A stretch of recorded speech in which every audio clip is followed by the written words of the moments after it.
Donc il y a des outils, il y a de la compétence autour de la fonction de chargé de projet. Alors il se trouve que Michel, qui a été directeur de CFA, CFPPA, obligatoirement a développé cette compétence autour de l'analyse stratégique. Et c'est là que c'est souvent intéressant de s'appuyer sur son chef d'établissement pour avoir une lecture plutôt stratégique. Mais la limite de s'appuyer que sur son chef d'établissement, c'est que c'est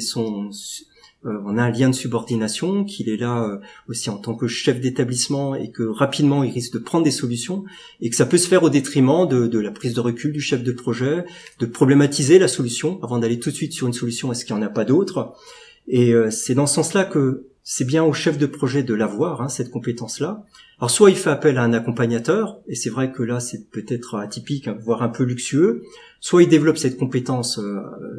individuellement, mais c'est souvent en échangeant avec d'autres, avec des collègues, avec des pairs, ou bien en bénéficiant de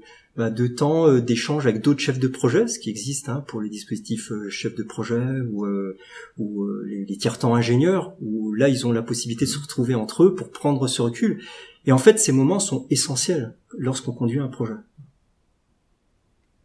Moi, je rajouterais d'autant plus essentiel que le projet va être complexe.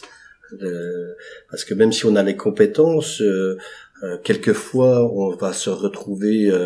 confronté à une difficulté qui fait que on prend pas suffisamment de recul pour prendre des décisions, et il y a des décisions qui peuvent être prises dans un projet qui peuvent